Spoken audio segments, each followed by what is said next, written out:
তো আমাদের প্রতিদিনই একটা শঙ্কা থাকে যে রাতে আমরা ঘুমাই, সকালে আমরা বাঁচবো কি না, এটা নিয়ে আমাদের মা বাবা অনেক স্বপ্ন নিয়ে ঢাকা বিশ্ববিদ্যালয়ে পড়াচ্ছে। তো আমাদের এই মৃত্যুর সংখ্যাটা থেকেই যাচ্ছে। তো আমাদের এটা হল প্রশাসন থেকে কোনো রকম উদ্যোগ নেওয়া হচ্ছে না। মাঝে মাঝে হচ্ছে যেই পলেস্টারগুলো খসে পড়তেছে সেগুলো আবার পলেস্টার করা হচ্ছে, কিন্তু নতুনভাবে শিক্ষার্থীদের আলটিমেট কোনো ব্যবস্থা নেওয়া হচ্ছে না।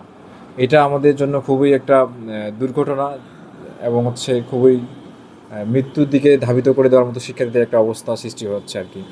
আসলে মুহসিন হলের যে ভঙ্গুর অবস্থা এবং কিছুদিন পর পরই হচ্ছে পলেস্তরা খসে পড়ছে, এটা আসলে দীর্ঘদিনের একটা সমস্যা। এই সমস্যাটা সেই ফ্যাসিবাদের আমল থেকে আমরা আসলে বারবারই হচ্ছে ভিসি মাকসুদ কামাল স্যার ছিলেন, ওনার কাছে আমরা গেছিলাম যে আমাদের হলের সংস্কার এবং নতুন ভবনের বিষয়ে আমার দীর্ঘদিন থেকে আলাপ চলছিল আর কি।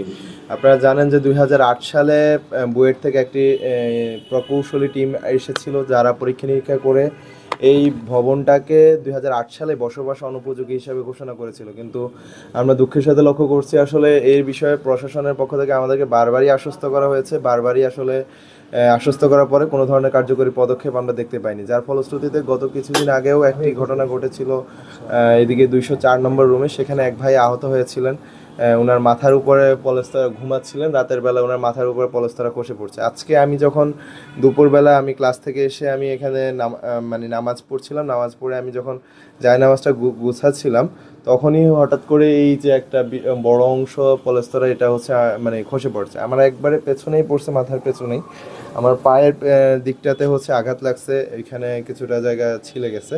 তো এই যে এটা পরবর্তীতে আমরা আসলে এখানে দীর্ঘদিন যাবতে বলছিলাম যে আমাদের রুমের এই অবস্থা, এখানে খুবই দেয়ালগুলোও হচ্ছে ভেঙে যাওয়ার মতো অবস্থা হয়ে আছে।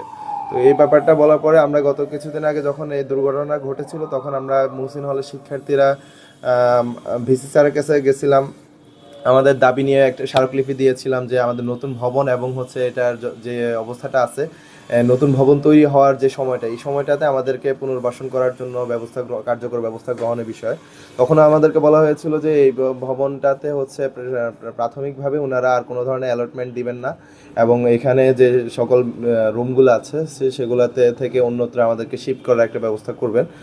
বাট আসলে সেটিও আসলে করা হয়নি। তো আমাদেরকে আজকে যখন এই ঘটনাটা ঘটছে, ঘটার পরবর্তীতে যতটুকু জানতে পারলাম যে ভিসি স্যারই প্রভোস্ট স্যারকে ফোন দিয়েছেন, ফোন দেওয়ার পরে স্যাররা এসেছেন, হাউস টিউটর স্যাররা এসেছেন, সাথে দুইজন ইঞ্জিনিয়ারও এসেছেন। ওনারা এসে পরবর্তীতে দেখলেন পুরো বিষয়টি, দেখার পরে ওনারা আমাদেরকে জানাইছেন যে আগামীকাল সকাল থেকে ওনারা কাজ শুরু করবেন, এবং আজকে রাত থেকে আমরা যাতে অন্যত্রে থাকি, অন্তত সপ্তাহখানেকের জন্য আমরা যাতে অন্যত্রে বন্ধুদের সাথে থাকি, সেই বিষয়টি ওনারা আমাদেরকে বলেছেন। যদি আমরা কোথাও থাকার ব্যবস্থা করতে না পারি, সেক্ষেত্রে ওনার ব্যবস্থা করে দিবেন, সেটিও আমাদেরকে বলেছেন।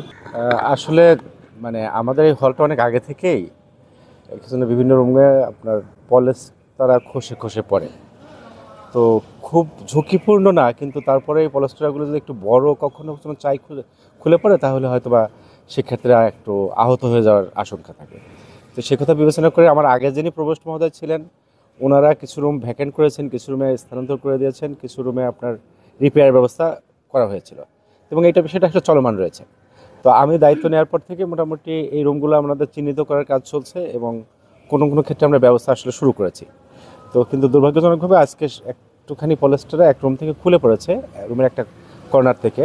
তো আমার ওই রুমে যে দুজন শিক্ষার্থী ছিলেন, তাদের গায়ে আসলে ওইভাবে লাগে নাই, সামান্য একটু টাচ করে গেছে, তেমন কোনো আসলে ক্ষতি তার স্বাস্থ্যগত হয় নাই। তবে এটা আসলে শেষ কথা না। মানে এখন যে অবস্থা, আসলে আমাদের হলটা ভালোভাবে সংস্কার করা প্রয়োজন, এটা ম্যান্ডেটারি অবশ্যই করতে হবে। এবং এই বিষয়ে বিশ্ববিদ্যালয়ের প্রশাসন, আমাদের মাননীয় ভাইস চ্যান্সেলর স্যার, আমাদের প্রবেশি স্যারেরা, এবং আমাদের বিশেষ করে ট্রেজারার মহোদয়, উনি নিজেও এসে পরিদর্শন করেছেন, এবং স্যার ঝুঁকিপূর্ণ জায়গাগুলোকে চিহ্নিত করেছেন এবং সেগুলো আসলে ভ্যাকেন্ট করতে বলেছেন। তো আমরা এই যে শিক্ষার্থীদের এই মুহূর্তে যাদের রেজাল্ট হয়ে গেছে, আমরা নোটিশ করেছি ইতিমধ্যেই যে ওরা যেন হলটা একটু ছেড়ে দেয়, তাহলে বাকি যে রুমগুলোতে আরেকটু একটু করে বাড়ছে আর কি, পলেস্তারা খসে পড়ার আশঙ্কাটা বাড়ছে। তো ওইগুলো রুমের ছেলেদের আমরা শিফট করছি এবং শিফট করার প্রক্রিয়া আছি। ইভেন প্রয়োজনে আমরা বলেছি যে প্রভোস্টের রুম, আমাদের হাউস টিউটর যেখানে বসে সেই রুম, আমাদের পাঠাগার যেটা আছে সেই রুম, আমাদের হল সংসদ, আমাদের ডিবেটিং ক্লাব, যে কোনো রুম আমাদের যেগুলো নিরাপদ রুমগুলো আছে সেইগুলোতে আমরা মানে সবসময় ছাত্রছাত্রী শিক্ষার্থীদের সাথে আছি। ওরা চাইলেই আমরা বা আমরা দেখলেই আমরা সঙ্গে সঙ্গে শিফট করে দেবো।